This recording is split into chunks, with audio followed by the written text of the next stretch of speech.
అందరికీ praise the Lord. Bible reading in 6 months, day 130, 130వ రోజు, మే 10th.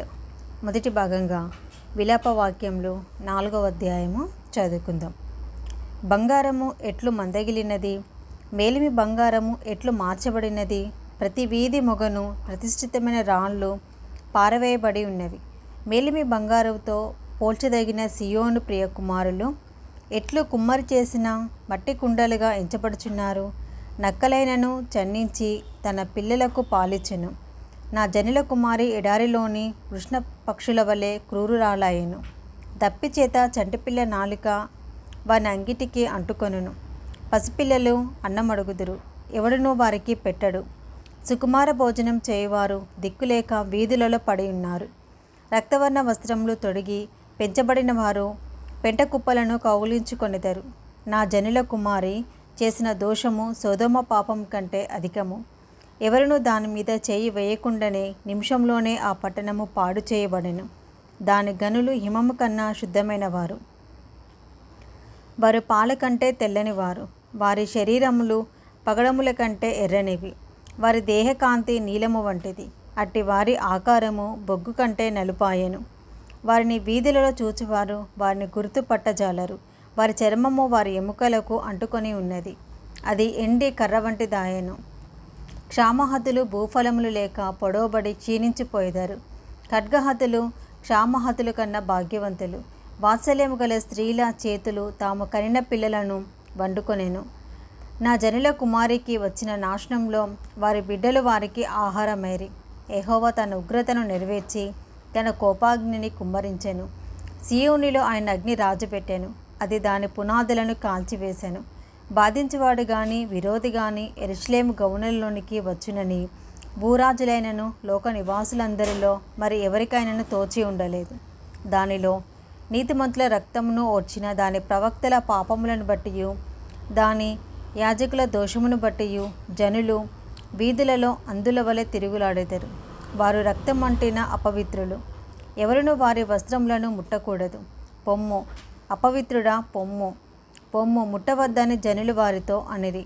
వారు పారిపోయి తిరుగులాడుచుండగా అన్యజనులైన వారు ఇకను వారిక్కడ కాపురం ఉండకూడదని చెప్పుకొనిరి. యెహోవా సన్నిధిని వారిని చెదరగొట్టెను. ఆయన ఇక మీదట వారిని లక్ష్యపెట్టాడు. యాజకుల ఎడల జనులు గౌరవం చూపకపోయిరి. పెద్దల మీద దయ చూపకపోయిరి. వెద్ద సహాయం కొరకు మేము కనిపెట్టుచుండగా మా కన్నులు క్షీణించుచున్నవి. మేము కనిపెట్టుచు రక్షింపలేని జనము కొరకు ఎదురుచూచుచుంటిమి. రాజవీధులలో మేము నడవకుండునట్టు విరోధులు మా జాడలను బట్టి వెంటాడుదురు. మా అంత్యదశ సమీపమాయను. మా దినములు తీరిపోయినవి. మా అంత్యదశ వచ్చే ఉన్నది. మమ్మను తరుమువారు ఆకాశమును ఎగురు పక్షిరాజుల కన్నా వడిగలవారు. పర్వతముల మీద వారు మమ్మను తరుముదురు. అరణ్యమందు మా కొరకు పొంచియుందురు. మాకు నాసికారంధ్రంలో ఊపిరి వంటి వాడు, యెహోవా చేత అభిషేకము నొందినవాడు వారు త్రవ్విన గుంటలలో పట్టబడెను. అతని నీడ క్రిందను అన్యజనుల మధ్యను బ్రతికెదమని మేమనుకున్నవాడు పట్టబడెను. ఊజు దేశంలో నివసించు ఏదోము కుమారి, సంతోషించము, ఉత్సహించము. ఈ గిన్నెలోనిది త్రాగుట నీ పాలవును. నీవు దానిలోనిది త్రాగి మత్తిల్లి నిన్ను దిగంబరినిగా చేసుకుందువు. సియోను కుమారి, నీ దోష శిక్ష సమాప్తమాయెను. ఇక మీదట ఆయన మరెన్నడూనూ నిన్ను చెరలోనికి కొనిపోడు. ఏదోము కుమారి, నీ దోషమునకు ఆయన శిక్ష విధించును. నీ పాపములను ఆయన వెల్లడిపరచును. విలాపవాక్యములు 5వ అధ్యాయము. యెహోవా, మాకు కలిగిన శ్రమ జ్ఞాపకం చేసుకొనుము. దృష్టించి మా మీదికి వచ్చిన నింద ఎట్టిదో చూడము. మా స్వాస్యము పరదేశుల వశమాయెను. మా ఇండ్లు అన్యుల స్వాధీనమాయెను. మేము దిక్కిలేని వారము, తండ్రి లేని వారము.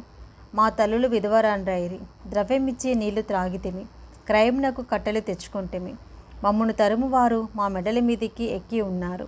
మేము అలసట చెంది ఉన్నాము. విశ్రాంతి అనున్నది మాకు లేదు. పుట్టకూటికై ఐగుప్తులకును అశ్షూరులకును లోబడి ఉన్నాము. మా తండ్రులు పాపం చేసి గతించిపోయిరి. మేము వారి దోష శిక్షను అనుభవించుచున్నాము. దాసులు మాకు ప్రభువులైరి. వారి వశము నుండి మమ్మను విడిపింపగల వాడెవడనూ లేడు. ఎడారి జనుల ఖడ్గ భయము వలన ప్రాణమునకు తెగించి మా ధాన్యము తెచ్చుకొనుచున్నాము. మహాక్షామం వలన మా చర్మము పొయ్యి వలె నలిపెక్కెను. శత్రువులు సియోనులో స్త్రీలను చెరిపిరి. యూదా పట్టణములలో కన్యకలను చెరిపిరి. చేతులు కట్టి అధిపతులను ఉరితీసిరి. వారేమాత్రమునో పెద్దలను గణపరచలేదు. యవ్వనులు తిరిగటి రాయి మోసిరి. బాలురు కట్టెల మోపు మొయజాలక తడబడిరి. పెద్దలు గుమ్మమ్మ యుద్ధ కూడుట మానిరి. యవ్వనులు సంగీతము మానిరి. సంతోషము మా హృదయమును విడిచిపోయాను. నాట్యము దుఃఖముగా మార్చబడి ఉన్నది. మా తల మీద నుండి కిరీటము పడిపోయాను. మేము పాపం చేసి ఉన్నాము, మాకు శ్రమ. దీనివలన మాకు ధైర్యం చెడి ఉన్నది. సియోను పర్వతము పాడైనది, నక్కలు దాని మీద తిరుగులాడుచున్నవి. మా కన్నులు దీని చూచి మందగిలేను. యెహోవా, నీవు నిత్యము ఆసీనుడివై ఇందువు. నీ సింహాసనము తరతరములుండును. నీవు మమ్మను ఎల్లప్పుడూ మర్చిపోవుట ఎలా? మమ్ము ఇంతకాలము విడిచిపెట్టుట ఎలా? యెహోవా, నీవు మమ్మల్ని నీ తట్టు తిప్పినెడలా మేము తిరిగేదము.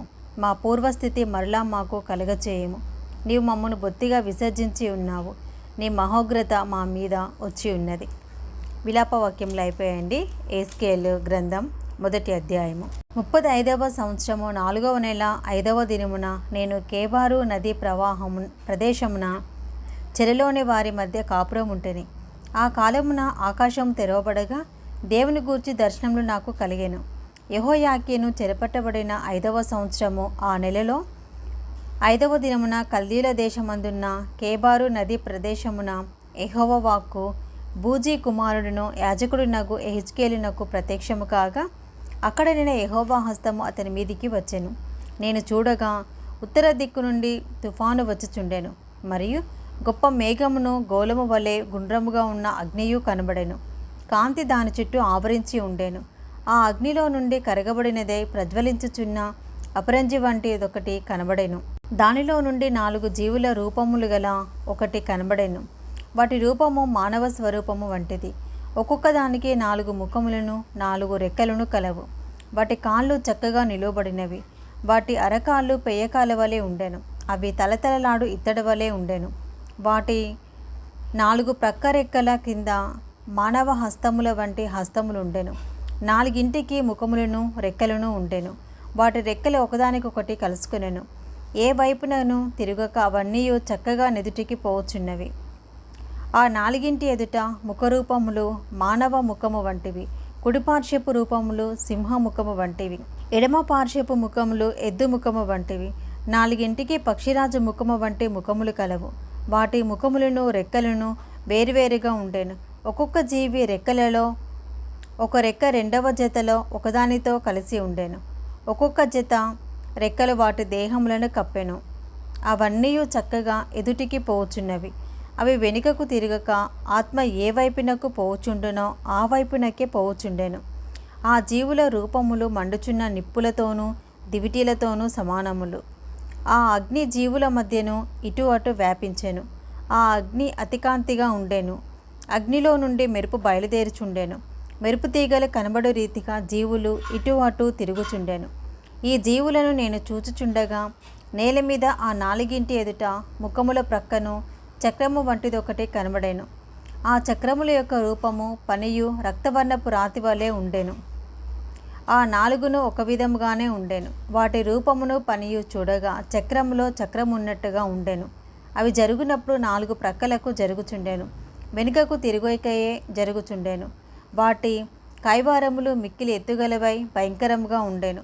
ఆ 4 కైవారములు చుట్టూ కండ్లతో నిండి ఉండెను. ఆ జీవులు కదలగా ఆ చక్రములను వాటి ప్రక్కను జరిగెను. అవి నేల నుండి లేచినప్పుడు చక్రములు కూడా లేచెను. ఆత్మ ఎక్కడికి పోవునో అక్కడికే అవి పోవలసిన వైపునకే అవియు పోవచుండెను. జీవికున్న ఆత్మ చక్రములకును ఉండెను కనుక అవి లేవగానే చక్రములను లేచుచుండెను. జీవికున్న ఆత్మ చక్రములకును ఉండెను కనుక జీవులు జరగగా చక్రములను జరుగుచుండెను. అవి నిలువగా ఇవియు నిలిచెను. అవి నేల నుండి లేవగా ఇవియు వాటితో కూడా లేచెను. మరియు జీవుల తలలపైన ఆకాశమండలము వంటి విశాలత ఉన్నట్టు ఉండెను. అది తలతలలాడు స్ఫటికముతో సమానమై వాటి తలకు పైగా వ్యాపించి ఉండెను.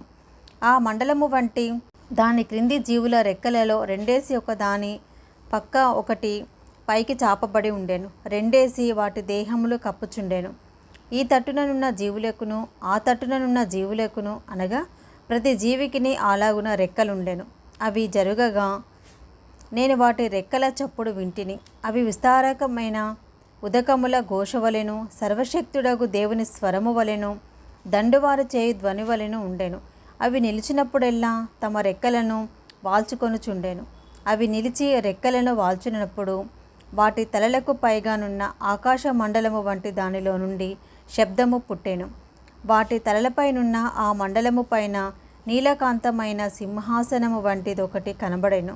మరియు ఆ సింహాసనము వంటి దాని మీద నరస్వరూపియగు ఒకడు ఆసీనుడై ఉండెను. చుట్టూ దాని లోపట కరుగుచున్న ఇత్తడియు అగ్నియు నున్నట్టు నాకు కనబడెను. నడుము మొదలుకొని మీదికిని, నడుము మొదలుకొని దిగువకును ఆయన అగ్నిస్వరూపముగా నాకు కనబడెను. చుట్టూను తేజమయంగా కనబడెను. వర్షాకాలమున కనబడు ఇంద్రధనస్సు యొక్క తేజస్సు వలె దాని చుట్టూనున్న తేజస్సు కనబడెను. ఇది యెహోవా ప్రభావ స్వరూప దర్శనము. నేను చూచి సాగిలపడగా నాతో మాటలాడు ఒకని స్వరము నాకు వినబడెను. ఎస్కేల్ గ్రంథం 2వ అధ్యాయము. నరపుత్రుడా, నీవు చక్కగా నిలువబడుము, నేను నీతో మాట్లాడవలెనను అని ఆయన నాతో మాట్లాడినప్పుడు ఆత్మ నాలోనికి వచ్చి నన్ను నిలువపెట్టెను. అప్పుడు నాతో మాట్లాడిన వాని స్వరము వింటిని. ఆయన నాతో ఇట్లనెను, నరపుత్రుడా, నా మీద తిరుగుబాటు చేసిన జనుల యొద్దకు, ఇశ్రాయేలు యొద్దకు నేను పంపుచున్నాను. వారును వారి పితరులను నేటి వరకును నా మీద తిరుగుబాటు చేసినవారు. వారు సిగ్గుమాలిన వారును కఠిన హృదయులే ఉన్నారు. వారి యొద్దకు నేను నిన్ను పంపుచున్నాను. వారు తిరుగుబాటు చేయువారు కనుక వారు వినినను వినకపోయినను తమ మధ్య ప్రవక్త ఉన్నాడని వారు తెలుసుకొనినట్లు ప్రభువగు యెహోవా ఇలాగు సెలవిచ్చుచున్నాడని నీవు వారికి ప్రకటింపవలెను. నరపుత్రుడా, నీవు బ్రహ్మదండి చెట్లలోనూ ముళ్ళ తుప్పలలోనూ తిరుగుచున్నావు, తేళ్ల మధ్య నివసించుచున్నావు. అయినను ఆ జనులకు భయపడకుము, వారి మాటలకును భయపడకుము. వారు తిరుగుబాటు చేయవారు, వారికి భయపడకుము.